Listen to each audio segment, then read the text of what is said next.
kurban atau naik haji? Mana ada berangkat haji 2,5 juta? Kurban dengan haji itu tidak apple to apple. Kurban dengan haji itu apple to upil. Ini pertanyaannya. Jadi antum tetap kurban 2,5 juta. ONH tetap nggak ngaruh. Paham? Kecuali pilihannya dua. Antara yang nilainya sama, akikah atau kurban itu. Kalau haji tetap, kurbannya tetap. Jangan tiap tahun pas ditanya, Bapak tak kurban Pak? Saya mau haji. Tiap tahun itu terus alasan.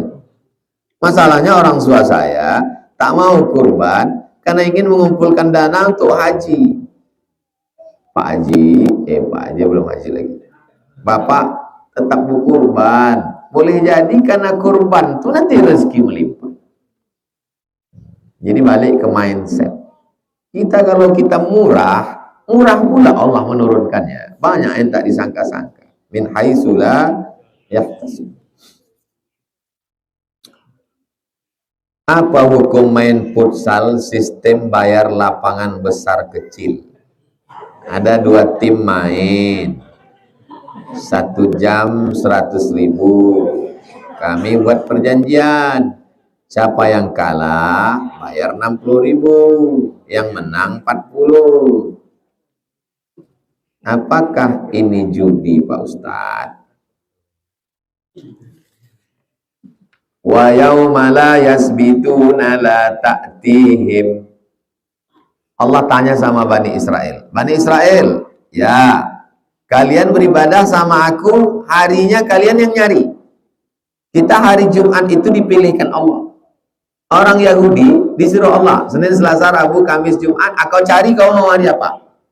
Kata Yahudi, kami hari Sabat ajalah. Hari Sabat itu hari Sabtu. Wa yauma la yasbituna la ta'tihim. Pas hari Sabtu datang ikan banyak. Tak boleh mancing, tak boleh jala, tak boleh masang jaring. Cemana mau sembahyang nengok ikan? La ilaha illallah. Hari Jumat potong tak ada ni timbul. Hari Sabtu kau datang. Tengoklah otak Yahudi. Ini pantai, dibuat mereka kolam. Kolam besar. Jadi waktu air tuh naik, masuklah ikan tuh ke kolam. Masuk ikan ke kolam. Petang Sabtu itu mereka tangkap. Pas ditanya sama pendeta Yahudi, kenapa kalian nangkap ikan? Kami tak ada nangkap ikan. Ikan nih masuk sendiri. Jelas? Terus apa hubungannya sama futsal tadi? Itulah otak Yahudi. Otak Yahudi ini. Ini namanya fikih ngeles. Main judi kalian? Enggak, kami tak main judi.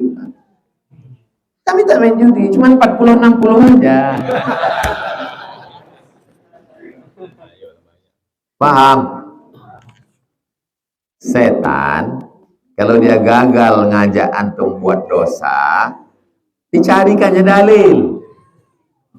Kalau gagal dia mencarikan dalil, dibuatnya antum merasa lebih baik. Kalau gagal dia menggoda antum merasa lebih baik, dibuatnya hati antum merasa lebih baik. Mulut tak lebih baik, tapi hati. Kan Ustadz payah. Ustadz pasti merasa lebih baik karena Ustadz ceramah, Ustadz di hadapan orang, tangan Ustadz dicium orang. Itulah mengapa saya masuk ke hutan, masuk ke Bagan Beniu, masuk ke Suku Talang, naik ke Merapi Merbabi pula. Naik ke atas. Untuk apa itu? Menghilangkan itu dari dalam hati. Masuk ke suku Akif, masuk ke anak dalam. Karena kalau menjumpai orang ceramah di tempat pejabat, di orang kaya, rusak hati lama. Mesti dihinakan. Hati kita ini mesti dihinakan. Kalau tidak dia akan terus kau lah hebat, kau lah kau. Setan tak pernah berhenti. Yang tajam buku tentang itu judulnya Talbis Iblis. Saya sudah berusaha semaksimal mungkin, sudah ridho dengan ketetapan Allah. Ridho. Tapi kadang-kadang terlintas di pikiran, kenapa ini terjadi pada saya? Bagaimana saya menguatkan hati saya, Pak Ustaz? Ya ayyuhalladzina amanu. Langkah yang pertama, aman. Percaya bahwa ini datang dari Allah. Yang kedua, ya ayyuhalladzina amanu sta'inu bis sabri. Sabar, tahan yang ada pikiran. Yang ketiga, wassalah, perbanyak sholat. Makna sholat dua, sholat takbiratul ihram, sholat zikir. Tiga ini langkah yang bisa dilakukan. Amanu bis sabri wassalah. Tak lebih tak kurang daripada itu. Kemana pun antum pergi, amanu bis sabri wassalah. Tapi dia masih tetap ada terlintas, Pak Ustaz. Berarti masih hidup. Kalau udah tidak ada terlintas lagi, berarti antum udah tak ada di jasad lagi. Udah keluar antum dari jasad. Selama masih ada lintasan-lintasan, kita tidak disuruh berhenti, kita disuruh berusaha untuk melawan lintasan itu dengan banyak zikir. Atau terlintas dia tutup. Astagfirullah. Allahumma sholli ala sayyidina Muhammad. La ilaha illallah, la ilaha illallah, la ilaha illallah, la ilaha illallah. Istighfar 100, selawat 100, la ilaha illallah 100. Ambil tasbih Allah dalam untuk menghilangkan. Dia kalau berbunyi di sini, kontak dia kemari. Allah.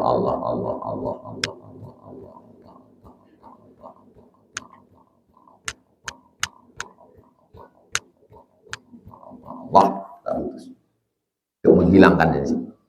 Asal berhenti di sini, main di sini. Asal berhenti di sini, di sini. Kenapa begini? Kenapa yang mati laki aku? Kenapa bukan laki dia? Kenapa begini aku? Kenapa begini dia? Kenapa anak aku? Kenapa begini dia? Terus. Memang udah, itulah tabiat manusia.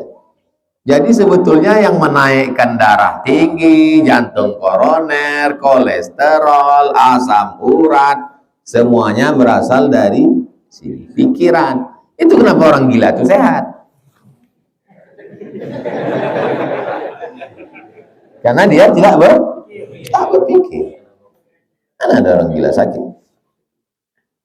Pede aja dia tak bercelana. Apakah air kencing kucing najis? Kalau binatang itu berdarah, maka tak ada ikhtilaf tentang najisnya.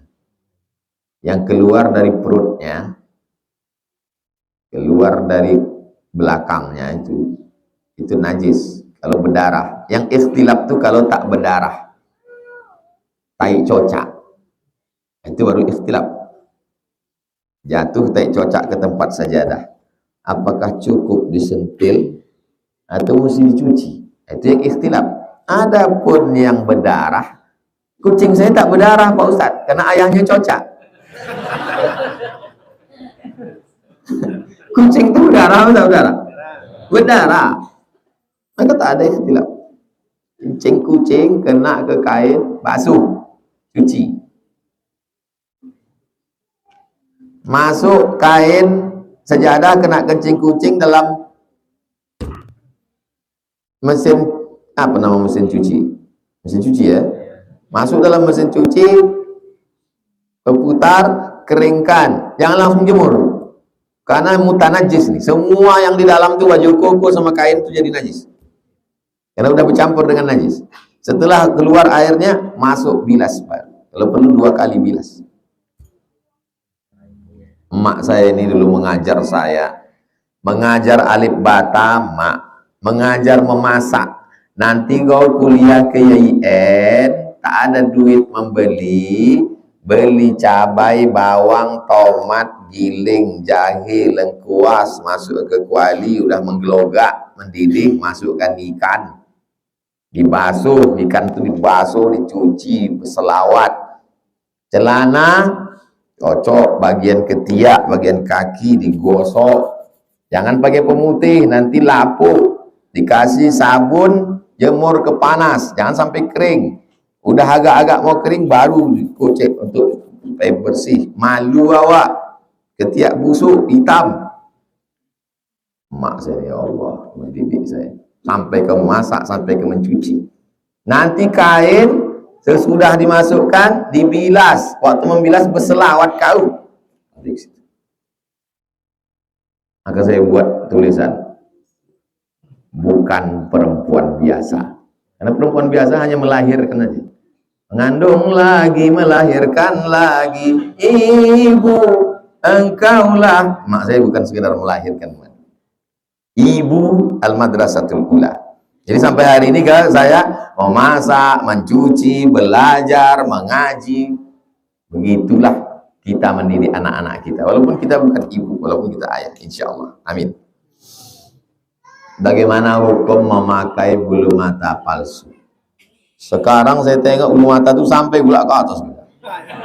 Macam bulu ayam. Dia berkedip, kita pingsan.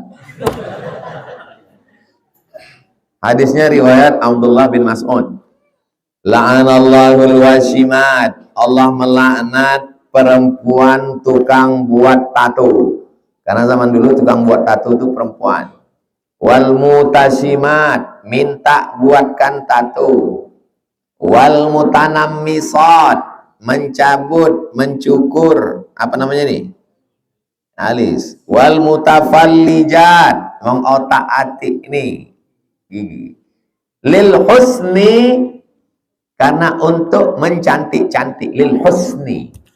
Adapun memang tak layak dibuat menjadi layak, boleh. Yang sudah layak dibuat berlebih-lebih, lil husni, tidak boleh.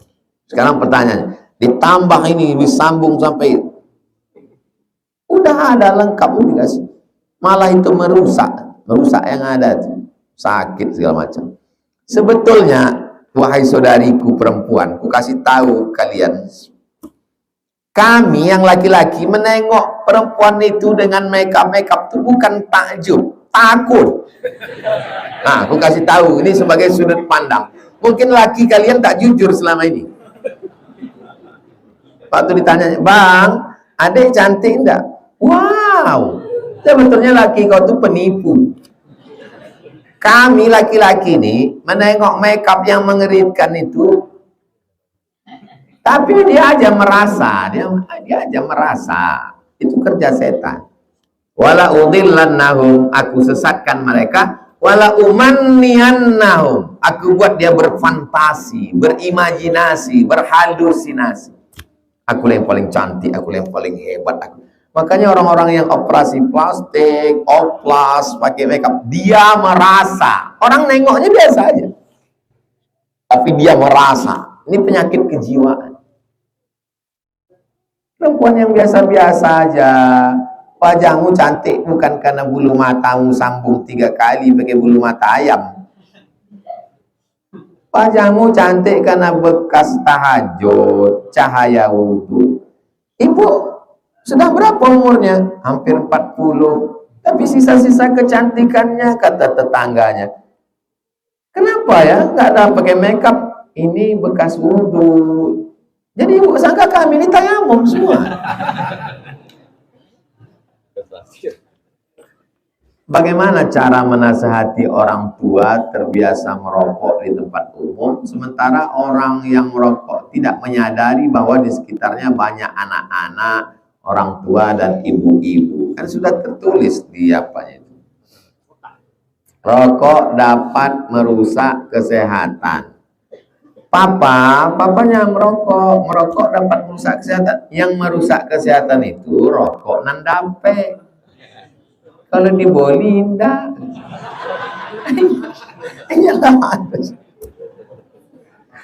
Anak-anak yang mau menasihati orang tua, kalian jangan ceramahi orang tua. Sakit hati dia. Kalian bawakan ceramah. Ustadz-ustadz yang lembut, Agim, Buya Yahya. Jangan bawa ceramah saya, dia makin ngamuk nanti. Sesuaikan. Jangan lawan orang tua. Jangan lawan orang tua. Kalau ada yang tak sesuai, diam. Kalau antum lawan, nanti antum menyesal. Cakap saya ini antum paham, tapi tak bisa antum merasakan. Nanti setelah dia meninggal, barulah antum datang. Betul kata Ustadz. Jadi dulu kau tak percaya. Tak usah antum lawan. Kalau mau menasihati, cari orang yang di atas dia. Nenek mama. Nenek mama tuh merokok juga Ustadz. Ustadz yang ngaji dia. Oh, nah itu bertiga Ustadz. Dia nenek mama Ustadz. Cari rekaman Buya Yahya tentang itu. Ada lembut ya. Buya itu lembut. Bro. Zaman sekarang banyak istri suka memperlihatkan hasil USG-nya ketika mengandung. Bagaimana hukumnya Pak Ustadz? Sedangkan aurat wanita itu kan hampir seluruh tubuh. Innal mar'ata, sesungguhnya perempuan, idza balaghatil mahid, kalau sudah sampai usia haid, la yasluh laha an yura minha, tak boleh nampak illa hadza, kecuali ini, wa hadza, dan ini. Yang boleh nampak cuman ini dan ini. Yang dimaksud dengan ini menurut mazhab Syafi'i, zahiruha ini, wa batinuha ini. Ini zahir, ini batin, ini batin, ini zahir. Jadi bajunya tangan begini, ini tutup, yang lain tutup. Jangan dinampakkan. Maka menampak. Nah, USG itu yang dinampakkannya kan di dalam Ustadz, bukan di luar. Semua badannya itu aurat. Bahkan kalau dia mau menjaga, suaranya pun tak boleh dia kuat.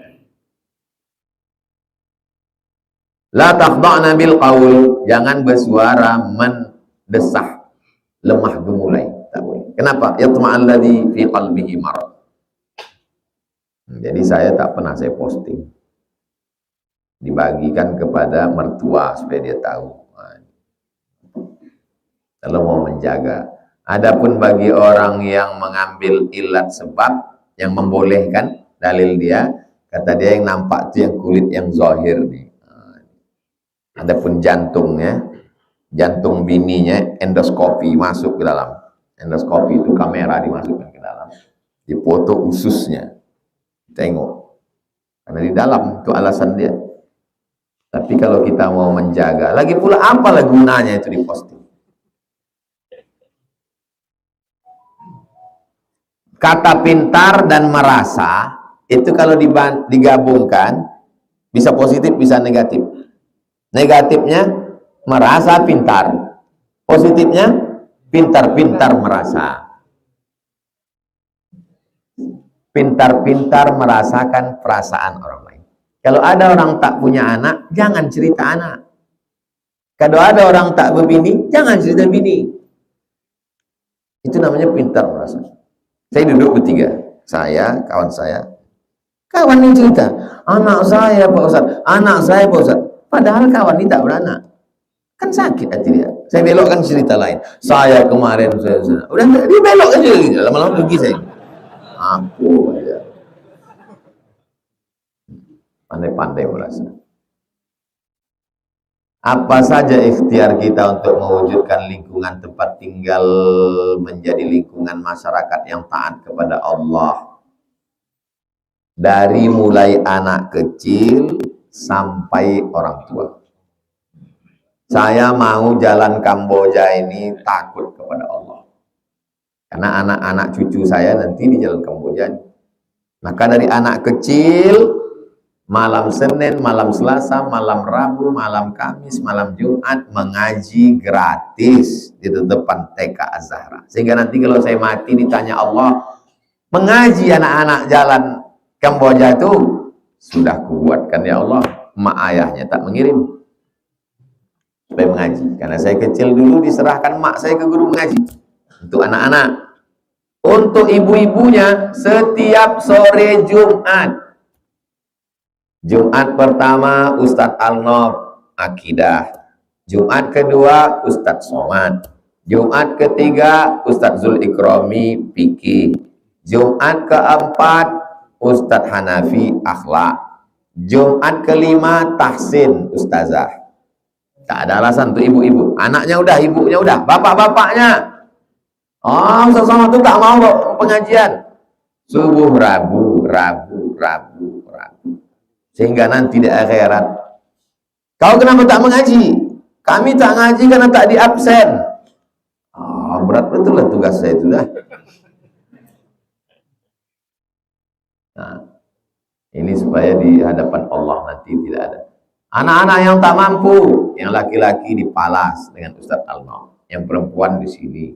3 tahun ngapal Quran, tahun keempat baca kitab, tahun kelima praktek, tahun keenam life skill. Dicarikan kampus-kampus.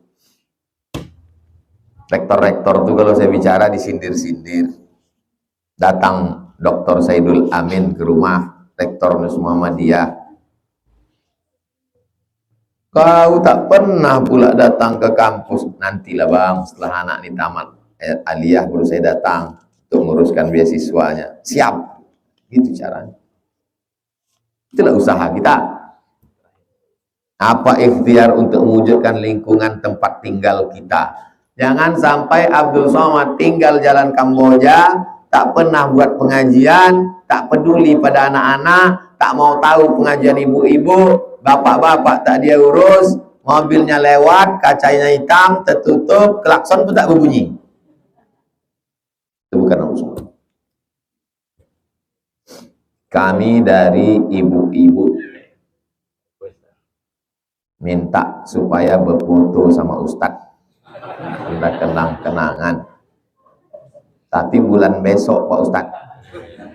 Rupanya ibu ini mau membuat baju seragam dulu. Mau mencari bulu mata tadi. Jadi baru foto orang tuh mau dimasukkan ke TikTok. Nah, hitung 1, 2, 3.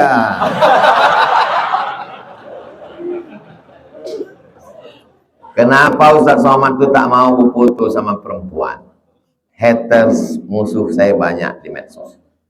Nanti dipotongnya kanan 2 perempuan, kiri 2 perempuan.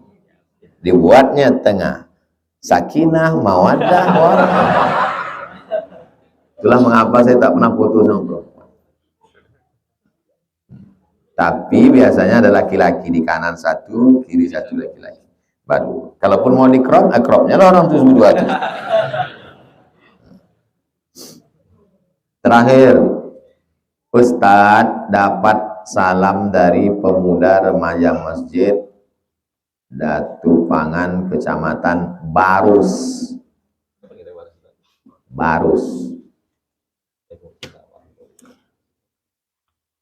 Sebelum Nabi Muhammad SAW lahir, orang Arab, orang Afrika sudah sampai ke Pulau Sumatera.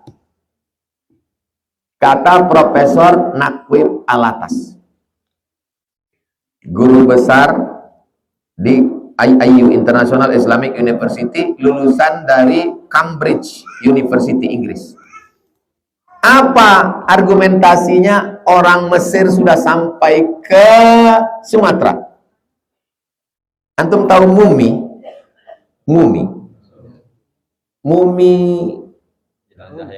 jenazah orang Mesir itu mumi, bukan anak-anak panggil mumi, bukan itu. Kenapa jenazah itu tidak dimakan cacing? Kita selalu dulu diajarkan di sekolah, karena jenazah itu dikasih, rupanya setelah diteliti, kapur barus. Kapur barus salah satu alat rempah-rempahnya dibalut pakai mumi. Kalau belum paham mumi, tulis mummy written. Jadi rupanya mereka mendapatkan itu hanya pokok itu tumbuh di Pulau Sumatera, maka disebutlah kata itu disandingkan. Kapur Barus. Barus itu nama pantai di letaknya sekarang Sumatera Utara, Kabupaten Tapanuli Tengah. Makanya di situ ada makam tinggi di atas, yakini zaman sahabat Nabi Muhammad SAW. Jadi negeri kita ini luar biasa, yang tak bisa tumbuh di tempat lain ada di sini.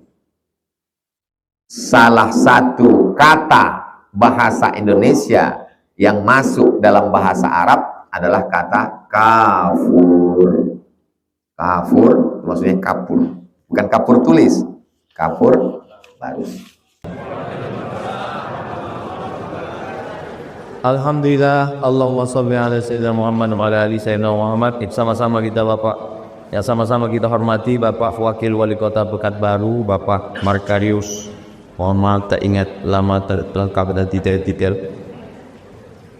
Ketua beserta seluruh pengurus masjid, Bapak Ibu hadirin hadirat, mudah-mudahan selalu istiqomah iman dan Islam. Amin ya rabbal alamin.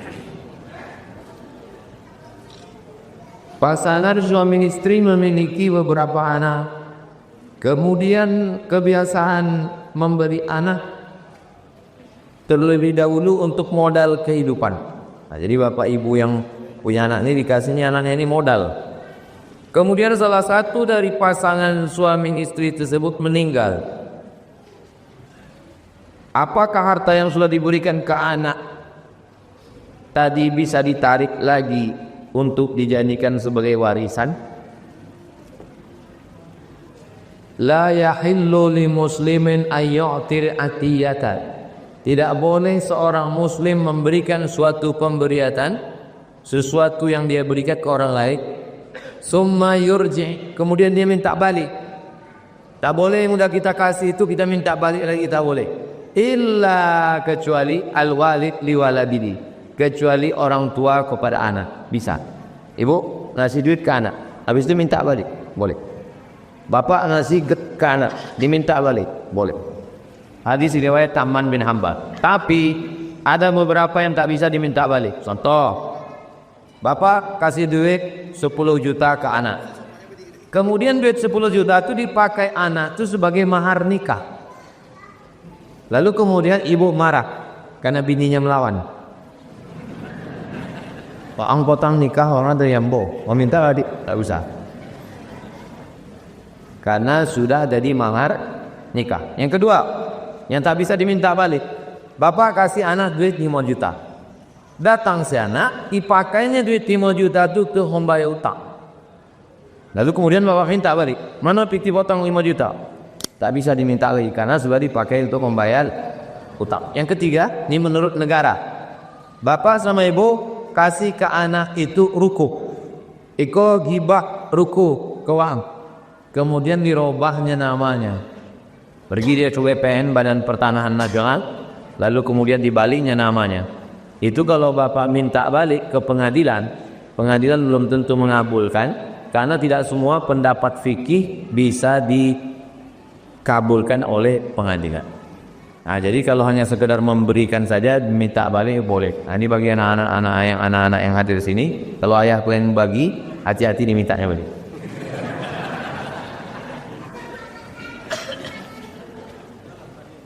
Pertanyaan kedua, zakat ke saudara keluarga jauh. Hanya niat saja zakat tanpa dilafazkan dan tak diberitahukan. Apa hukumnya? Apakah melafazkan niat itu wajib? Tidak. Niat itu wajib. Niat itu wajib. Tapi melafazkan niat tak wajib. Jadi tentang membayar zakat, kita bayarkan saja zakat, niatnya zakat. Apa fungsi niat? Untuk membedakan antara zakat, wakaf, infak, sedekah, wasiat, hibah, ghanimah. Karena kalau hanya kita kasih, apa niatnya tak jelas. Innamal a'malu binniyat. Maka niat saya mengasihi ini adalah zakat, tapi tak kita sebutkan. Dan untuk saudara sebaiknya memang tidak usah disebutkan. Jadi kalau kita punya saudara kita kasih zakat, kasihan. Jangan pula saudara, wang nampaknya masuk asnaf pakai miskin kor. Sakit hati. Jadi Allah ini zakat. Adapun melafazkan, saya serahkan zakat saya ini kepada Bapak tunai, lalu yang menerima zakat itu mendoakan, itu dari ayat Al-Quran, wa shalli alaihim inna sholataka sakanul lahum. Berikan zakat, dan yang menerima zakat itu mendoakan, barakallahu laka fima ataita wa barakallahu laka fima abqaita wa ja'alaha laka tahuran.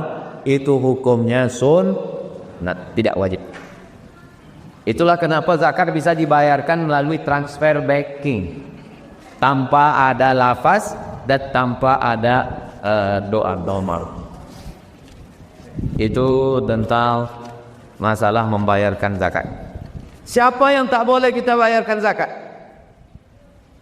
Anak, bini, ayah, emak, mertua. Tak boleh. Tak boleh bapak bayar zakat ke istri. Oh my wife, iko 5 juta zakat ambo bulan iko sekaligus belanja awak. Atau diboleh karena papa lah transfer 3 juta kuliah wang ya sekaligus zakat ambo. Tapi kepada saudara, kepada jiran, kepada kawan, maka boleh.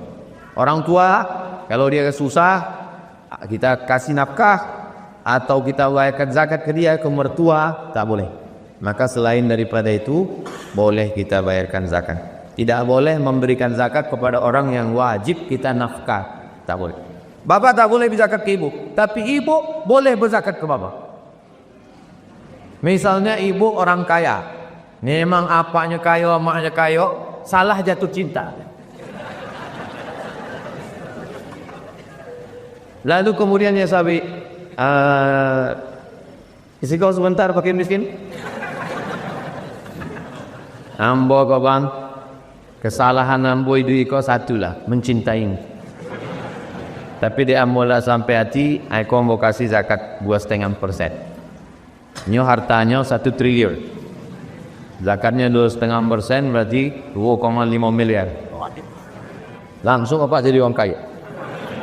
Nah, ini boleh. Apa hukum menggunakan organ tunggal saat pesta atau resepsi nikah? Yang haram bukan pada orgetnya, bukan pada gitarnya, bukan pada sulingnya, bukan pada biolan. Yang haram bukan pada iraman, irama dangdut, irama rock, irama metal, bukan pada irama. Irama tak haram.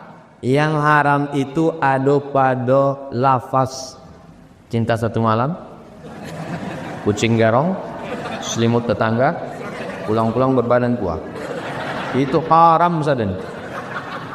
Kalau pakai keyboard tunggal tapi lagunya tidak, barakallahu lakuma wa baraka alaikuma wa jama'a bainakuma fi khair. Boleh tak boleh? Boleh. Jangan keyboard tunggal, keyboard tinggu boleh. Bukan pada alatnya, bukan pada suaranya, bukan pada iramanya, tapi pada lafaz. Kalau bunyi kalimatnya mengajak pada perbuatan zina, maka lagu itu haram. Tapi kalau bunyinya mengajak berselawat kepada Nabi, maka lafaz, maka pakai keyboard tunggal tapi lagu-lagunya religi. Pastikan janji lagunya religi. Sebab ambo datang beberapa kawan ambo nikah adiknya. Bang, tapi abang potong berjanji keyboardnya religi. Itulah hukumnya yang religi, lagu pertama sama lagu terakhir. Lagu yang tahu jatuh bangun aku mengajar. Jadi dijanjikan betul bahwa lagunya itu dari awal sampai akhir adalah lagu religi. Bangunan musola yang tak terpakai lagi, kalau dirobohkan, infak dan sedekah jamaah untuk membangun itu apakah masih mengalir atau tidak? Ya, beri pandai. Iko Masjid Nabawi panjangnya 22 meter. Dari tempat Nabi Kurpa mimbar Nabi ke dinding kamar Nabi 22 meter. Ke belakangnya 15 meter. Bangunan asli Masjid Nabawi. Datang Utsman bin Affan, Nabi, Abu Bakar, Umar, Utsman. Datang Utsman direhab. Waktu direhab dinding atapnya jamaah komplain. Wahai Utsman, macam mana wakaf kami, dinding kami, atok kami, tiang kami? Datang Utsman bin Affan radhiyallahu an membacakan hadis Nabi, "Man bana masjidan banallahu mithlaku baitan fil jannah." Siapa yang ikut membangun masjid, maka Allah sudah membangunkan untuknya satu tempat di surga. Dengan dibacakan hadis itu maka tenanglah jamaah. Jadi Bapak Ibu potang yang menyumbang keramik, bukunya keramiknya dibuka, jangan hawan. Sudah dibangunkan tempat di surga, kalau ingin masuk mati dulu. Dan sebelum mati amalnya tetap mengalir. Jadi kalau ada pembangunan di masjid lain, masjid kalau Allah semikan, masjid lain, misalnya ibu menyumbang keramik, mau sumbang keramik, tidak perlu dikawal, mana boleh keramik apa tak? Coret pula pakai tinta kita. Waktu ada renovasi datang untuk nak menghancurkan, yang lain boleh hancurkan, keramik ambo jangan. Tapi bagi pengurus, semua pecah-pecahan batu, kerikil semua tidak boleh dialihkan ke tempat yang lain, mesti balik ke masjid. Kalau masjid itu ditinggikan menjadi timbun keliling atau segala macam, kalaupun terpaksa juga dijual, tak bisa dipakai, dijual, duitnya balik lagi masuk ke masjid. Sebab ini akad wakaf. Kepada seluruh pengurus masjid, tolong masjid itu akun banknya tiup. Yang pertama, nomor rekening wakaf, tak boleh ke yang lain. Yang kedua, nomor rekening operasional, boleh untuk listrik, untuk beli air keran, untuk lain-lain. Yang ketiga, nomor rekening untuk anak yatim. Sebab rekening anak yatim tak boleh bercampur ke yang lain. Jangan sampai satu rekening. Kami dari Yayasan Tabung Wakaf Umat Ustaz Allah, memang rekeningku masalah rekening halus. Jangan sampai Ustaz berceramah, Bapak Ibu nanti kita hisabnya lama di akhirat. Polisi, tentara, kepala dinas, kepala kantor. Wali kota jangan sampai ada uang. Tahu sesudah awak sobi awak mati pas di akhirat, gue sama kepala dinas. Kata kepala dinas, Ustaz risiko tu. Sama itulah sendiri salam pengurus masjid potong. Maka itu hati-hati. Mengapa Allah berselawat kepada Nabi Muhammad? Kau ngetes aku. Selawat itu tiga. Innallaha Allah wa malaikatahu yusalluna 'alan nabi. Allah berselawat, malaikat berselawat. Ya ayyuhalladzina amanu sallu 'alaihi. Selawat ambo, selawat malaikat, selawat Allah. Apa arti selawat Allah? Allah mencurahkan rahmatnya untuk Nabi Muhammad. Apa arti selawat malaikat? Malaikat memintakan rahmat dan ridhonya untuk Nabi Muhammad. Apa arti selawat ambo? Datang sahabat, ya Rasulullah, macam mana selawat kami? Allahumma sholli ala sayyidina Muhammad wa ala ali sayyidina Muhammad. Dia dah bukan Allah tu mengucap Allahumma sholli ala sayyidina Muhammad. Kalau Allah mengucap Allah sayyidina Muhammad, siapa pula Allah? Mau ulang sekali lagi. Innallaha wa malaikatahu yusholluna 'alan nabi ya ayyuhalladzina amanu shollu 'alaihi. Selawat Allah maksudnya Allah mencurahkan rahmat dan ridhonya untuk Nabi Muhammad. Selawat malaikat maksudnya malaikat meminta kepada Allah, ya Allah curahkanlah rahmat dan ridha untuk Nabi Muhammad. Sedangkan awak berselawat maksudnya Allahumma sholli ala sayyidina Muhammad wa ala ali sayyidina. Boleh? Boleh. Kalau itu menyabik tak boleh, berarti belum makan siang. Kami lah makan bubur champion. Terima kasih ibu-ibu, mantap masakannya. Yan. Bagaimana kita merasakan bahwa solat kita itu diterima Allah? Allah merahasiakan tak ada yang tahu siapa dapat malam Lailatul Qadar. Allah merahasiakan tak ada yang tahu siapa dapat taubat nasuha. Allah merahasiakan tak tahu siapa dapat haji mabrur. Supaya apa? Supaya kita senantiasa khauf, takut, dan kita senantiasa raja, selalu berharap. Jadi apa tanda? Tandanya ada. Tanda amal kita itu diterima, ada perubahan. Sebelum sembahyang ngamuk-ngamuk, sesudah sembahyang makin mengamuk. Sebelum sembahyang pelit, bahasa dia bin medit, bin kikir, bin kedekut. Sesudah sembahyang, alhamdulillah Pak Ustaz, laki yang bos sesudah sembahyang dengan ceramah Ustaz kini baik. Dulu belanja 5 juta, ini 5 juta satu. Ada perubahan. Ada perubahan. Dulu suami yang boko mengamuk-ngamuk, marah-marah. Kini alhamdulillah Pak Ustaz diam aja. Kenapa? Stroke. Mudah-mudahan yang sakit sehat. Apalah, enggak susah. Apakah setiap yang tidak dikerjakan Nabi itu kalau tidak dibuat Nabi bid'ah? Kalau tidak dibuat Nabi bid'ah. Kalau tidak dibuat Nabi bid'ah. Kaidah iko dipakai. Okey. Abu Hurairah, Bilal bin Rabah. Abu Hurairah sebelum tidur malam ia mengikat 2000 simpul tali. Sesudah diikat 2000 simpul tali, setiap malamnya bertasbih 2000 kali. Subhanallah, subhanallah, subhanallah. Sekarang nombor tanya, pernahkah dibuat Nabi? Jadi kalau begitu Abu Hurairah masuk neraka?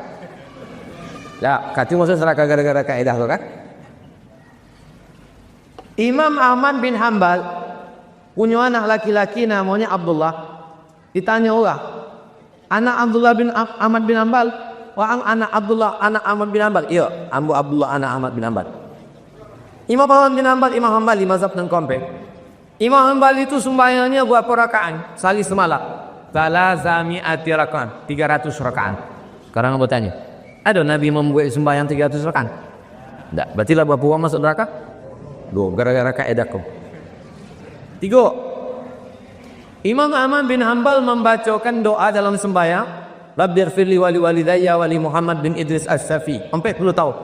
Ya Allah, ampunkan aku, ampunkan umat ayahku dan ampunkan Imam Syafi'i. Pertanyaan, pernah dibaca Nabi doa itu sembahyang?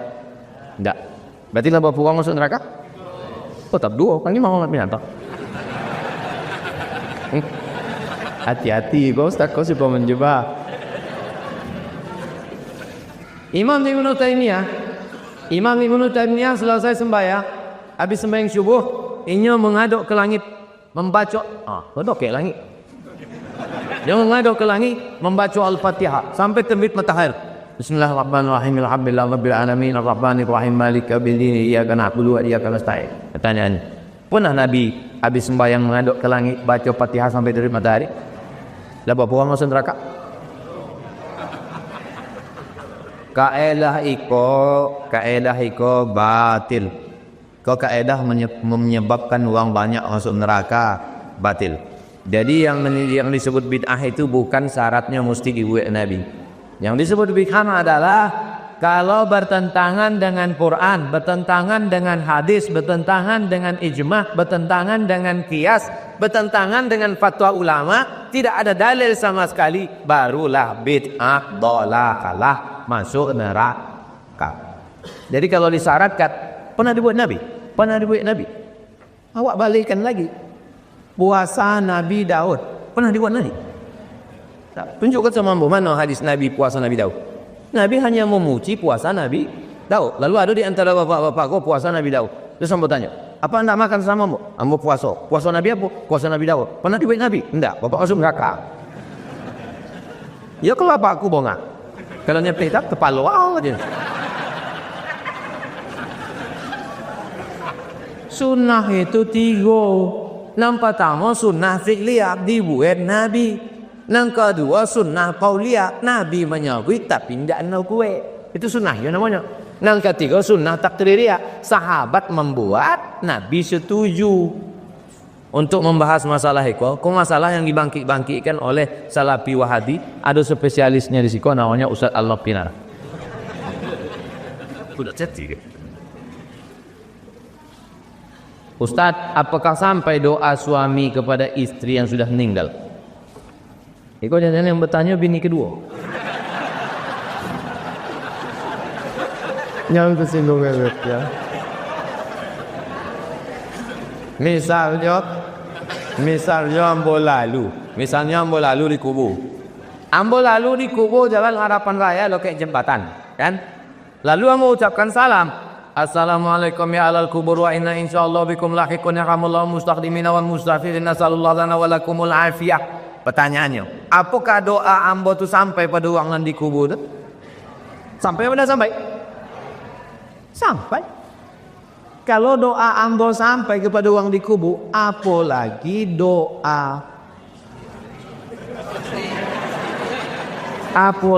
doa suami kepada istri yang sudah menikah. Syarat doa tu sampai, yang penting asal muslim sampai. Tapi kalau tak Islam tak sampai. Bininya mati, Islam tak sampai. Tapi Fauzan dalam hadis disebut iza matal insan, kalau mati anak Adam amalnya putus kecuali 3: anak yang soleh, ilmu yang bermanfaat, sedekah jariyah. Jadi kalau gitu doa Ustaz tak sampai. Kalau Abdul Somad mati, kalau dicontohkan ibunya bohongin. Contoh apanya kamu boleh.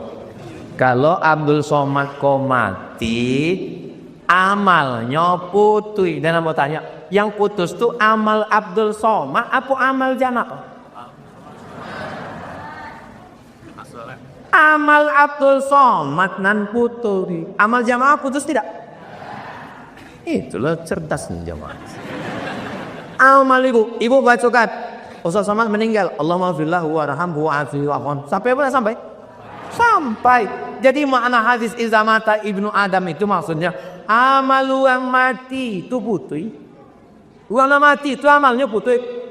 Amal lambo kok putih kecuali 3. Ada amal lambo dan dulu 3 mengalir. Yang pertama, ambo bersedekah untuk masjid. Sampai. Ambo mengajar ilmu ambo diamalkan jamaah sampai. Yang ketiga, ini yang jadi masalah, amal anak. Anak ambo itu kan amal ambo kan? Apa maksudnya amal anak Ustaz itu amal? Kalau bini ambo itu cuma ambo tengok, bisa hamilnya. Bisa dikirim pakai bluetooth. Aku enggak, jole. Amal ambo nan putih kecuali 3. Adapun amal uang Islam sampai pernah sampai? Sampai. Berkumpul awak di rumah orang, pasang tenda. Apa kau jawab kalian sih kok? Berdoa. Doa anda sampai. Kalau bongak surang. Jangan ajak orang lain ikut bongak. Jole.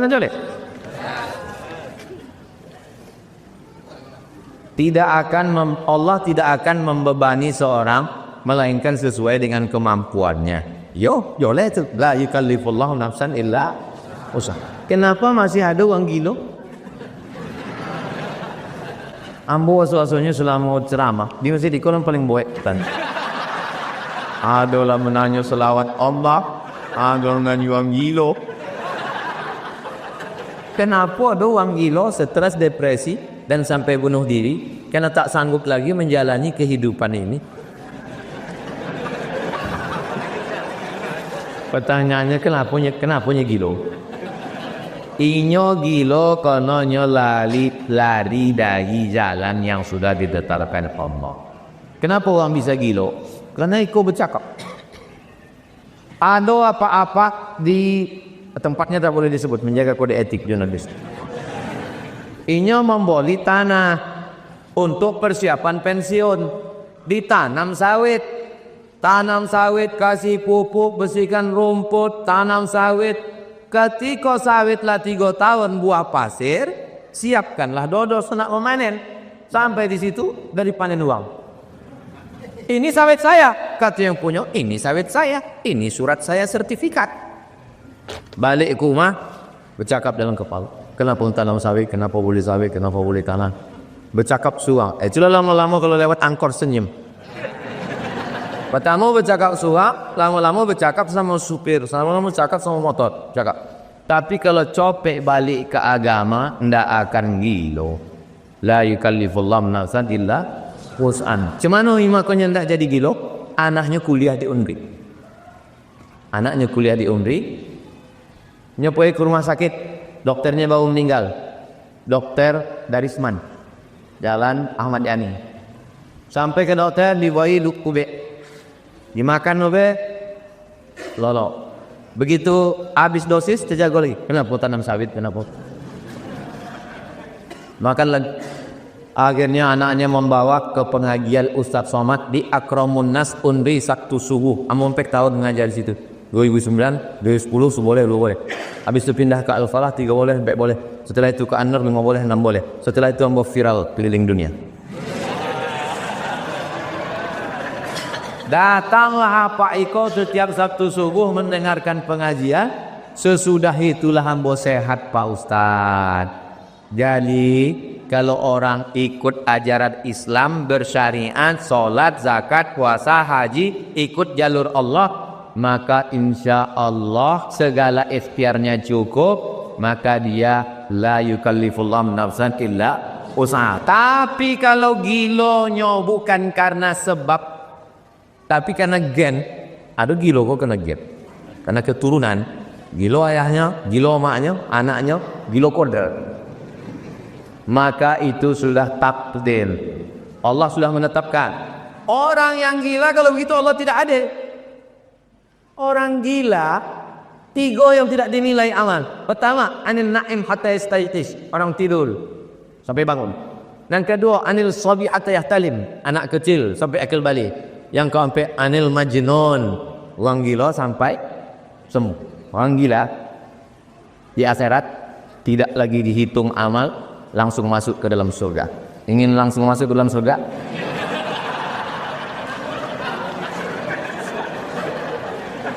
Gila itu begitu. Gila yang disebabkan diri, tak tahan menghadapi hidup, lari ke narkoba, gila. Hoi ke dukun, gila. Tapi kalau dia lari ke jalan Allah, berzikir, ikut tarekat, ikut mursyid, ikut beramal, puasa sunat, insya Allah sehat. Mana buktinya sehat? Kalau tidak sehat, tak karena togak rumah sakit kilometer 11. Kalau tidak bisa disehatkan 1 kilo, kilometer 11. Cuma jadi masalah sesudah sehat, kue undangan. Menyanyinya di acara pesta itu, lagunya aku masih seperti yang dulu. Ih, lama kok keluar dah ngomong dia. Jadi lagu kau jangan dinyanyikan. Karena kita apa? Mohon doanya agar anak-anak kami melimpah ilmu sebagai orang yang dimuliakan. Jika kita mau ilmu tanpa guru, maka gurunya setan. Kalau kami berguru dengan Ustaz Abdul Somad, apakah bisa? Sedangkan kami tak ada baiatnya. Ajaztukum jami'a marwiyati wa mu'allafati wa muhadarati wa ahadisi. Aku riwayatkan semua kajian-kajian, zikir-zikir, doa-doa, ceramah-ceramah kepada semua jamaah yang hadir maupun yang tak hadir, yang langsung maupun yang online, yang hanya menonton di channel Tabung Wakaf Umat. Subscribe, like, share, and comment.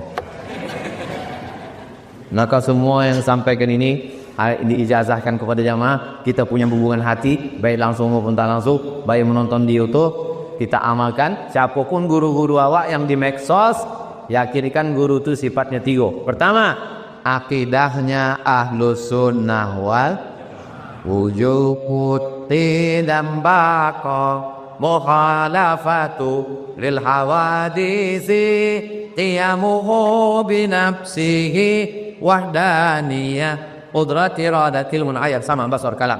Akidah. Yang kedua fikih. Fikihnya bermazhab.